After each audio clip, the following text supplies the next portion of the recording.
So thank you for having me. I'm a bilingual clinical psychologist, and I wanted to start off by talking about the nonprofit I work for that's been in Dallas for 100 years, because most of what I will be sharing today is what I've learned, not only in this year, but in the past 10 years of being here from the clients we serve in our therapeutic services department, but also in our Momentous school. We have a lab school that is pre-K 3 to 5th grade that integrates social emotional health into the curriculum. And we're fortunate to have a robust research and training department that helps us continue to add to the literature in the field so we can continue to learn and contribute, but to also apply and train teachers and mental health professionals. So we heard a little bit about this already from Hannah. 2020, the year I call the pressure cooker of a year that has really magnified any problems and fractures that were already there. Communities of color, especially immigrant populations, have really been impacted by COVID-19 as we've seen, and it really begs us to ask the question, why? I won't focus too much on this, but I did want to talk about the impact that the civil, political, and just social unrest has really had on so many of my clients who have come in and said, anywhere I go, I'm hearing about this and how it's internalized and impacting mental health. I think we can all agree to some extent, some of what we've been hearing in our context and our environment in our country has really impacted us in a time where there's not that many distractions that we really had. In addition, food-related concerns. For those of us that had the ability and the privilege to really stock up in foods and be safe, for some of our families that have to work paycheck to paycheck, by the time they got to the stores, there wasn't any food. And so some of those concerns, I remember this summer when we set up a food drive, being shocked that the line was really down the road to the exit by the highway, something I had never seen. So I think generally it's been a year that's really been characterized as a collective trauma. And I'll be talking a little bit more about that, but we've seen rising depression rates, suicide rates, mental health problems just across the population, but especially for our most vulnerable families.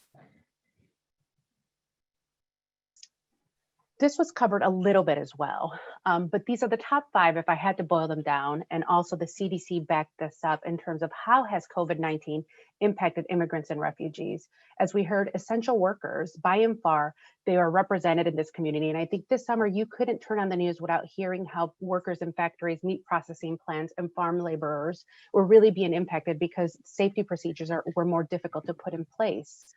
Also, the discrimination and racism, like I said, a lot of the research that is coming out in the field is really finding that this is chronic and toxic stress that not only impacts mental health, but impacts the way your brain and body physiology really functions. And I saw so much of this for my clients. And again, normalizing this for so many of my clients, saying, pay attention to the context, because they were so ready to blame themselves. So that's something I work about, acknowledging the context. From there, healthcare access and utilization. I would say not just medical access, but mental health access. Definitely, we saw this go down with some of the rhetoric that was being used and pointed specifically at foreign-born populations. For those that are uninsured, concerns about going to public clinics, because might this impact my ability to get legal status in the future? Transportation. I'm from Chicago, and in that city, we have a pretty robust transportation system. But in Dallas, it's difficult to get from point A to point B, and that's a big factor. In addition, can you take sick time? One of my clients called me in crisis this week saying, I lost my job because I was sick and had to go to the doctor. Childcare. So many of this population didn't have the privilege of being able to stay at home and work and also take care of their children's educational needs. So sometimes being forced to send them back to school. And language barriers. Language barriers is a significant issue. We saw that there wasn't as much information on how to stay safe, what happens if someone in my family gets exposed or sick. And in fact, we heard from our local public hospital that out of the hospitalizations they had for COVID-19, it was more so not because of the COVID-19 symptoms, but because of misinformation that was being published that led people to get poisoned during this time. So as we heard, distrust, we have a lot of work to do to build trust in communities of color when it comes to medical treatment, but also mental health treatment. I want to briefly talk about housing, because for many of these families, the impact was felt where we have lots of family members, sometimes multiple families living under one roof. And if they're having to go to work, go to school, it's harder to stay safe. So before I dive into mental health, I really think we need to dig deeper, go beyond the symptoms, go beyond the medical model and pathologizing people, because my clients are so much more likely to say, well, what did I do? And I really work to help them context matters, policies matters, rhetoric matters, laws matter. And so there's a lot of work we have to do. And I wanted to really point this out before we dig into some of the symptoms to look out for. We have to have that systemic view if we're really going to work effectively with these populations. One of the tools I like to use, and I wanted to give you all some things that you might be able to utilize if you work with this population, especially my mental health people. I utilize the ACE questionnaire for all my therapy and assessment clients that come to the clinic. And we've also added adverse community events because we know some of our families live in neighborhoods that aren't as safe, or that they're witnessing raids, or that they're hearing about it, or that they're experiencing discrimination based on the color of their skin or being a member of a certain group. And so it's so important to have this. And this is, if you're not familiar with ACEs, go ahead and look it up. Just groundbreaking study that came out that really exposed the more adverse experiences you have, traumatic experiences in your life, it has long-term impact on disease, social and emotional health, and development. And I utilize it as a guideline. When my clients answer it, it's important for them to know that this doesn't mean that there's not hope for the future, but how do we understand what's happened to you and how it continues to show up in your daily life?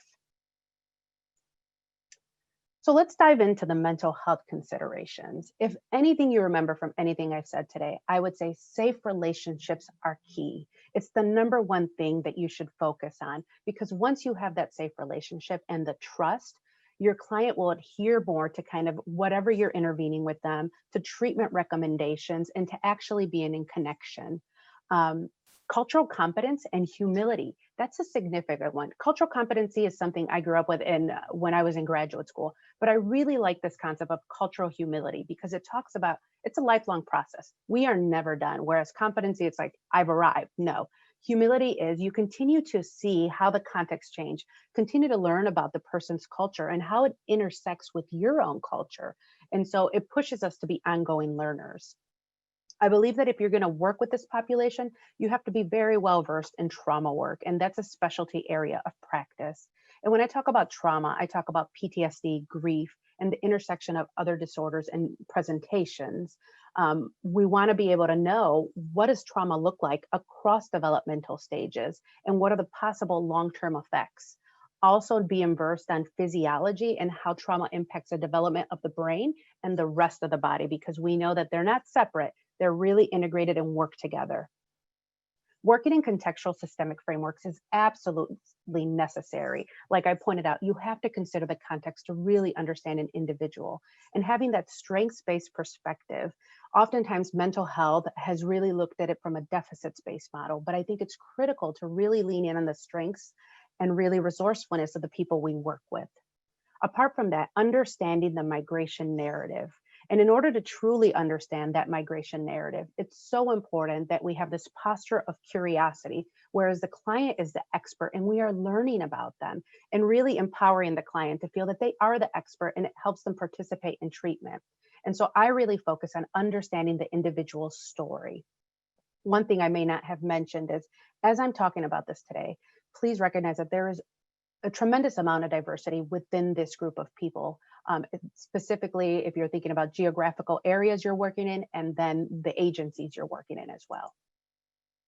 So I go through a little bit more, but I won't have time to go through all of this, but I left it there for you all so you can review later on of some of the things I think are super critical to really lean into when you're working with immigrant populations. One thing, again, the most important on this slide is work to truly understand your client. Help them to feel seen and known, not solely defined by their crisis or legal status. And again, I also, when I'm working with my clients, I focus on self-care. Now you'll see I highlighted community care because self-care, I find, can be an individualistic term that comes from more Western societies. Whereas if we build community care for people that are especially from collectivistic societies, it feels more that you're not putting so much of the responsibility on the individual, but how do we kind of lean into community care? So I've talked about a lot of things. What next? If I had a wand and I could wave it, I would say we have to really address barriers to mental health. And first and foremost, stigma and lack of education on mental health, increasing this, creating more accessible services in terms of cost, insurance, also increasing culturally and linguistically competent mental health professionals. Representation matters. I was at a conference recently where only out of all the psychologists in the United States, only 5% of them are Hispanic, whereas we have more than 23 million Hispanic individuals in this country. So representation matters.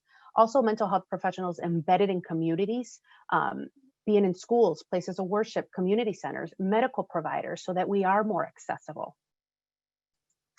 For my mental health professionals that are watching this, if you're going to do this work, which I call by and far trauma work, there's a high risk of vicarious trauma. So I encourage you all to really have solid self-care and community care practices in place. I love this image of the wheel because it's really going to look different for all of us.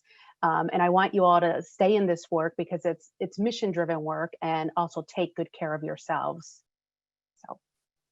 And if you have more interest in some of the information we put out, I left this there, but thank you for having me.